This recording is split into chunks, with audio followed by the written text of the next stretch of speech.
Payroll compliance is a maze of federal, state, and local rules. Using ADP helps, but you still own the ultimate responsibility. Welcome back to Guide with Samuel. First, correctly classify workers as employees versus independent contractors in the system. Second, ensure withholding allowances, like state-specific W-4s, are up to date.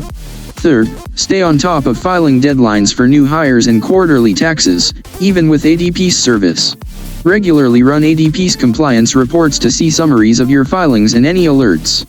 My crucial pro tip: subscribe to ADP's regulatory updates. ADP offers newsletters or alerts about changing minimum wages, tax rates, and labor laws.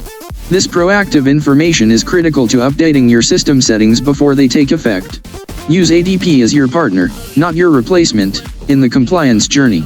What compliance area worries you the most? Wage and hour laws, or tax filings? For more peace-of-mind business guides, hit subscribe. Thanks for watching. I'm Samuel, and I'll see you next time.